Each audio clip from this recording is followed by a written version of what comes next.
नमस्कार, your money में आप सभी का स्वागत है। आपके साथ मैं हूं स्वाति। योर मनी में हमारी कोशिश होती है वो हर जानकारी आप तक पहुंचाने की जो आपके फिनेंशियल सिक्योरिटी से जुड़ी हो। आज भी वैसी ही एक कोशिश के साथ हम आपके सामने हाजिर हैं। आज हमारा फोकस है आपकी फिनेंशियल प्लानिंग पर। सवालों के जवाब देंगे अपना पैसा.com के CEO हर्ष रूंगटा। स्वागत है आपका शो में हर्ष। चलिए शुरू करते हैं सवाल जवाब का सिलसिला। हमारे साथ जुड़ रहे हैं मुंबई से शंकर। शंकर जी नमस्कार, क्या जानना चाहते हैं आप? स्वाति जी, मैं अपने क्वेश्चन आपको भेजा था। Actually I have two goals in life. One is about my daughter's wedding where I am planning to accumulate my 31 lakhs इकट्ठा करने की कोशिश कर रहे through mutual fund investment and this is solely for her wedding expenses and I have a small equity portion of around 5 lakhs that is I have kept it for my retirement and the other benefits that accrues to me because of my employment and through some of the mutual fund some of the LIC policies that I have kept it for my retirement and these are the two things, my daughter's wedding and my retirement. Okay, retirement के लिए आपने जो भी कुछ किया है अभी तक शंकर जी, आप खुद कितना बड़ा कॉर्पस जोड़ना चाहते हैं अपने रिटायरमेंट के लिए? आपका टारगेट क्या है? My target is around 2.5 crores and a own the flat that I live in Mumbai and a farmhouse in Pali and some residual income coming from my ancestral properties in the village. All right, चलिए इनके दो लक्ष्य हैं। एक लक्ष्य मुझे लगता है बहुत मुश्किल नहीं है, उन्होंने जितनी इन्वेस्टमेंट की है उससे पूरा हो जाएगा इजीली। रिटायरमेंट का जो गोल है, बेटी की शादी, वक्त कम है, 4 साल, हम इसको बहुत लंबा वक्त नहीं कहेंगे। हर्ष, जो निवेश अभी तक कर रहे हैं वो सफिशिएंट है या फिर इसमें कुछ चेंजेस करने चाहिए? नहीं, क्लियरली चेंजेस तो करने ही चाहिए। दो चीज़ है, जवाब देने से पहले शंकर जी से जानना चाहूँगा कि ये जो फिगर आप लाए थे 2.5 करोड़ का रिटायरमेंट कॉर्पस का, और आपने एक्सपेंसेस कहा था कि करीबन महीने के 30,000 रुपये होते हैं, उसके हिसाब से हमने 8% के हिसाब से कैलकुलेशन किया तो कॉर्पस करीबन 1.25 करोड़ बनता है। तो कोई तरीका था जिससे आप 2.5 करोड़ की कॉर्पस पे पहुँचे? पहली बात। और जो 31 लाख का जो आपका टारगेट है वो 4 साल बाद में है, ये आपने लिखा था कि इन्फ्लेशन एडजस्टेड है, यानी आज का फिगर कम है, ये आपने ऑलरेडी एडजस्ट कर रखा है? ये सिर्फ 2 कंफर्मेशंस चाहिए थे। I wanted to leave the corpus untouched to my grandchildren. So I don't want to leave it off the whole thing by the time I die or my wife dies. So I needed a bigger corpus so that I leave something to my grandchildren. That is how I arrived at my retirement corpus of 2.5 crores. Okay. And जो आपने दूसरा सवाल पूछा था inflation adjusted की, मैं 20 लाख देने की डिसाइड किया था few years ago when we made the family planning, when I sat with my wife, told यार हम 20 लाख देंगे।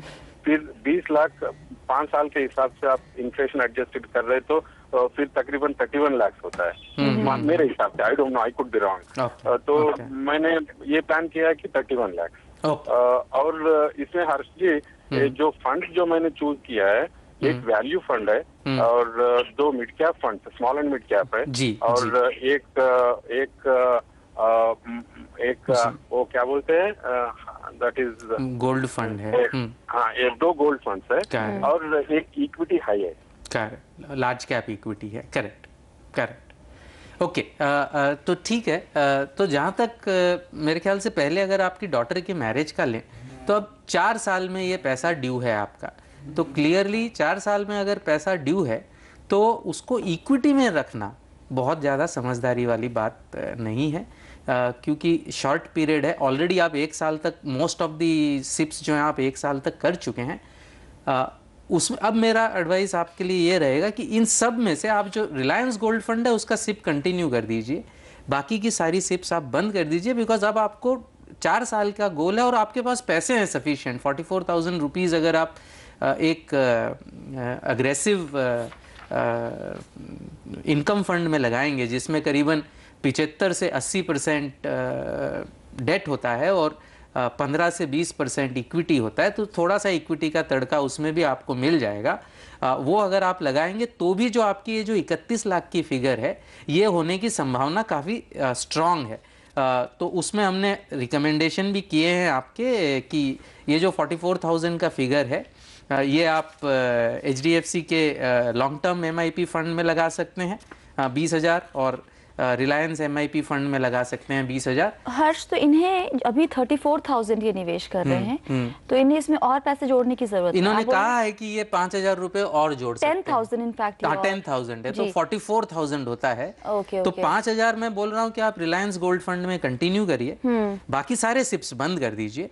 19,000 HDFC लॉन्ग टर्म MIP में लगाइए, और 20,000 रिलायंस MIP में लगाइए, तो रिस्क फैक्टर आपका कम हो जाएगा। गोल मीट आपका इससे भी होने की संभावना काफी स्ट्रांग है, विथ मच लोअर रिस्क। अच्छा। और जहां तक रिटायरमेंट का सवाल है, मेरे ख्याल से जो भी इन्होंने किया है, वैल्यू तो इन्होंने असेट्स की नहीं बताई, जो एग्जिस्टिंग असेट्स है, क्योंकि ये उसको यूज नहीं करना चाहते हैं। लेकिन जो भी EPF है, सुपर एनुएशन है, जो भी इन्होंने सेविंग्स करी हैं, उसके हिसाब से उसी से कॉर्पस इनका जुड़ जाएगा। जी। जस्ट इन केस अगर कोई शॉर्टेज होती भी है तो रिवर्स मॉर्टगेज की पॉसिबिलिटी है, लेकिन मेरे ख्याल से जरूरत नहीं पड़ेगी। अगर खर्चे जो आज के 30,000 है उसको इन्फ्लेशन एडजस्टेड करते हैं और 80 साल का अगर लाइफ एक्सपेक्टेंसी लेते हैं तो प्रॉब्लम नहीं होगा।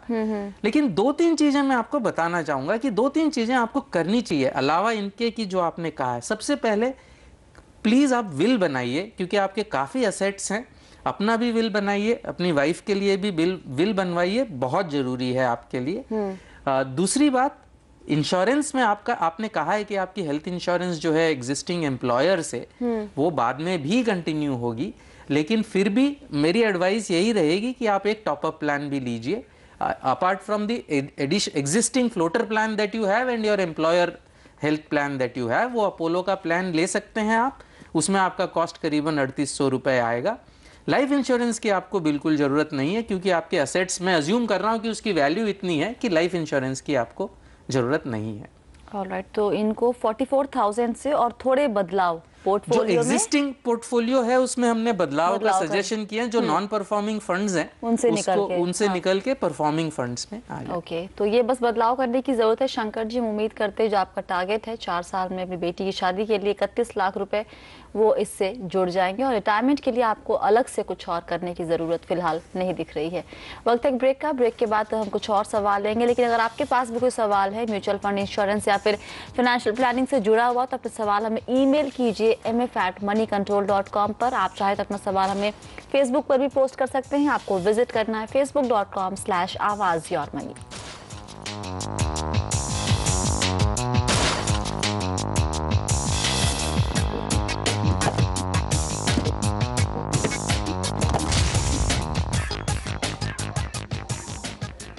योर मनी में आप सभी का एक बार फिर से स्वागत है। फोकस है फाइनेंशियल प्लानिंग पर। सवालों के जवाब दे रहे हैं हर्ष रूंगटा। अगला सवाल लेते हैं, विजय खांबे हमारे साथ जुड़ रहे हैं फोन लाइन पर। विजय जी नमस्कार, कहाँ से बात कर रहे हैं आप? बॉम्बे से। ओके, माफ कीजिएगा, दीपाली जी हमारे साथ है। दीपाली, आप मुंबई से बात कर रही है, आपने बताया। बताइए, आप जो फाइनेंशियल प्लानिंग आप कर रही है अपनी, आप कहाँ अटक रही है, क्या दिक्कत हो रही है आपको? मेरा फैमिली फाइनेंशियल प्लानिंग मुझे ये करनी है कि प्रेजेंटली मेरा सेविंग एट प्रेजेंट कुछ नहीं है इतना, जितना मैंने जो बताया है मैंने मेल पे, उतना ही 3,000 monthly as a child plan, 10,000 yearly in LIC। But I have some short term goals and long term goals. जी, शॉर्ट टर्म गोल्स मुझे मेरे पर्सनल लोन मेरा क्लियर करना है और मेरा होम लोन क्लियर करना है। That is approx 42 lakh, in which we are pay already 9 EMI। अच्छा। and PMI में PL का 1 EMI मैं ऑलरेडी 1 पे कर चुकी हूँ। और मुझे लॉन्ग टर्म गोल में after for pension period at least 1 to 2 crore I want to save. अच्छा। So my question is how much I have to save monthly so where I can go complete my achieve my goals both so short term as well as long term goals। आप लोगों ने insurance भी आपने और आपके husband ने लिया हुआ है। 1 करोड़ कवर आपके लिए है या आपके हस्बैंड के नाम पर है? 1 करोड़ का मेरे ही नाम पे है और हस्बैंड के नाम पे 50 लाख है, क्योंकि उनका होम लोन ऑलरेडी कवर है। अच्छा। ओके, बताइए, डिटेल्स देखने के बाद क्या लग रहा है आपको हर्ष, इन्हें कितना सेव करने की ज़रूरत है सारे गोल्स को पूरा करने के लिए? पहले ये जो गोल है इनके एक शॉर्ट टर्म में पर्सनल लोन और होम लोन जल्दी चाहते हैं चुकाना, उसके लिए क्या करना चाहिए?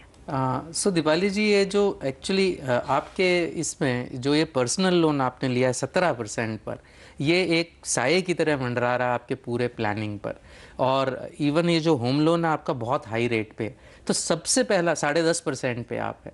सबसे पहला काम आपको ये करना है कि इस पर्सनल लोन को आप गेट रीड करिए, और वो आप इजीली कर सकते हैं क्योंकि अब जो लोन की रेट्स हैं वो आपको 10.25 या 10.15 भी मिल सकती हैं। आप SBI में शिफ्ट कर लीजिए, आपको टॉपअप लोन भी ले सकते हैं। सब मिला के अगर आप शिफ्ट करती हैं एक छोटे से cost per, pre payment charge तो लगेगा नहीं क्योंकि फ्लोटिंग रेट लोन पर हैं, तो इसी EMI पर जो आज आपकी EMI है 42,000 रुपीज़, उसी के अंदर आप टॉपअप लोन के सहारे से पर्सनल लोन को कंप्लीटली चुका सकती हैं इमीडिएटली। उसमें आपका प्रीपेमेंट चार्ज भी लगे पर्सनल लोन पर तो भी उसको चुका दीजिए। तो एक ये काम आप करिए ताकि आपके लिए रूम खुले और कुछ करने के लिए। तो पहले आप अपना होम लोन शिफ्ट करिए 10.25% पर, हो सके तो 10.15 पर, उस पर एक छोटा सा 1.5 लाख का टॉपअप लोन ले लीजिए। सब मिला के 10.25 के कॉस्ट के अंदर आपको मिल जाएगा, और 42,000 की EMI के अंदर आपका पर्सनल लोन भी चुक जाएगा। सेकंड, ये जो गोल है आपका कि होम लोन जल्दी चुकाएं, अगर आप होम लोन जल्दी चुकाने के चक्कर में रहेंगे तो बाकी कोई गोल के लिए पैसा नहीं है आपके पास। तो अगर होम लोन का कॉस्ट सही है और वो टैक्स एफिशिएंट भी है, तो उस होम लोन को जल्दी चुकाने के लिए आप आज जल्दी ना करें तो आपकी प्लानिंग के लिए ठीक रहेगा। फिर रहा सवाल आपके इंश्योरेंस का, तो क्लियरली मेरे ख्याल से आपके हस्बैंड जो हैं अंडर इंश्योर्ड हैं, तो उनके लिए आपको ऑनलाइन लाइफ इंश्योरेंस पॉलिसी करीबन 85 लाख की लेनी चाहिए, जो करीबन 10,000 रुपये लगेगा। अवीवा आई लाइफ रिकमेंडेड है अगर वो नॉन स्मोकर हैं और हेल्थ कंडीशंस उनकी अच्छी हैं। हाँ, तो वो एक लीजिए। आपकी हेल्थ इंश्योरेंस जो एग्जिस्टिंग है उसके साथ आप कंटिन्यू करिए। एक टॉपअप प्लान लीजिए 5 लाख का with a deductible of 5 lakh. ये सुरक्षा करनी पहले ज़रूरी है, फिर आप इन्वेस्टमेंट करिए। तो इसका करीबन 2,000 रुपये पर सालाना में आपको मिल जाएगा। सेकेंड, दोनों के लिए आपको जो है क्रिटिकल इलनेस और एक्सीडेंटल डिसेबिलिटी, ये दोनों पॉलिसीज़ आपको लेनी चाहिए। आपके हस्बैंड के लिए 50 लाख की क्रिटिकल इलनेस, 25 लाख का एक्सीडेंटल डिसेबिलिटी, आपके लिए 25 लाख का क्रिटिकल इलनेस और 25 लाख की डिसेबिलिटी। ये पॉलिसीज़ आप लीजिए। इसका टोटल कॉस्ट करीबन आपके रफली पड़ेगा रफली अबाउट 30,000 रुपीज़ सालाना, साल का। फिर रहा, अब चूंकि पर्सनल लोन अगर प्रीपेमेंट हो जाता है तो फिर आपके पास आपकी डॉटर और रिटायरमेंट, डॉटर की एजुकेशन और रिटायरमेंट के लिए जो है पैसे अब बचाने के लिए रहेंगे। वो आपको करीबन 5,500 रुपये अपनी डॉटर की एजुकेशन के लिए अगर आप आज से बचाना शुरू करें monthly saving, monthly systematic investment plan से, तो जो ये गोल है आज का कॉस्ट जो 7.5 लाख है वो करीबन 20 लाख हो जाएगा 13 साल में। तो वो आप मीट कर पाएंगी। और उसमें हमारा रिकमेंडेशन है कि आप 90% इक्विटी में करिए, चूंकि लॉन्ग टर्म गोल है। 10% आप डेट में कर सकती हैं। इक्विटी है फ्रैंकलिन इंडिया ब्लू चिप में आप कर सकती हैं। 10% आप Reliance regular saving fund debt plan है उसमें कर सकती हैं। रिटायरमेंट के लिए करीबन जो है आपको 6 करोड़ की कॉर्पस चाहिएगी, न कि 2-2.5 करोड़ की, क्योंकि इन्फ्लेशन एडजस्ट करना है और इन्फ्लेशन आपकी रिटायरमेंट के बाद भी चलता रहेगा। इसलिए करीबन 6 करोड़ का कॉर्पस आपको चाहिएगा। अज्यूमिंग कि आपका EPS जो है वो करीबन 25 लाख हो जाएगा आपकी रिटायरमेंट तक, आपको करीबन 20,000 से 20,500 रुपये प्रति माह बचाने होंगे। और उसके लिए अगेन 90-10 आज हम बोल सकते हैं कि आप 90% इक्विटी में करिए और 10% जो है PPF में करिए। PPF काफ़ी अच्छा प्लान है। तो करीबन 2,000 रुपये PPF में करिए और बाकी के जो 19,000 रुपये हैं वो आप जो है इक्विटी म्यूचुअल फंड में करिए। कोई भी लार्ज कैप और मिक्स ऑफ फंड्स आप इसमें कर सकती हैं। HDFC टॉप 200 कर सकती हैं, HDFC इक्विटी कर सकती हैं, DSP ब्लैक रॉक टॉप 100 कर सकती हैं। आप मिक्स कर लीजिए, 2 फंड आप ले लीजिए और 2,000 रुपये जो है PPF में डाल दीजिए। और जो नॉर्मल चीज़ें हैं कि पर्टिकुलर गोल के लिए पर्टिकुलर असेट्स रखिए। तो अगर रिटायरमेंट के लिए सेविंग कर रहे हैं तो उस पर्टिकुलर स्कीम में इन्वेस्ट कर लीजिए। डॉटर की एजुकेशन के लिए कर रहे हैं तो पर्टिकुलर स्कीम में इन्वेस्ट करिए। इससे जो होता है कि देयर इज़ जब आप इन्वेस्टमेंट को रिव्यू करती हैं तो आपके एक माइंड में पिक्चर बनता है कि आप गोल का कितना हद तक आप पहुंच पा रहे हैं, और उसमें एडजस्टमेंट करना आपके लिए सही रहता है, और आप जो है टेम्पटेशन से भी बचती हैं कि इसको मैं तोड़कर और कुछ कर लूँ। राइट। और जो क्विकली इनको जो इंश्योरेंस है, LIC जीवन साथी, बीमा गोल्ड और एक ICICI यूलिप प्लान भी है, आई थिंक जीवन साथी को आप बंद करने की सलाह देंगे? बिल्कुल, जीवन साथी और बीमा गोल्ड जो आपके नाम का है दीपाली, वो इवन आप आज सरेंडर करेंगी तो इट इज़ नॉट, मतलब इट इज़ वर्थवाइल, उसको सरेंडर कर दीजिए। और आपके हस्बैंड का जो बीमा गोल्ड है चूंकि पुराना है, उसकी वैल्यू शायद इन्फ्लेशन से बेटर होगी, तो वो आप कंटिन्यू कर सकती हैं। ICICI प्लान आप 5 साल तक प्रीमियम दीजिए और उसके बाद उसको रिव्यू करिए। चलिए, वक्त है ब्रेक का। ब्रेक के बाद कुछ और सवाल लेंगे, जवाब देने की कोशिश हम जरूर करेंगे। आप बने रहिए योर मनी के साथ।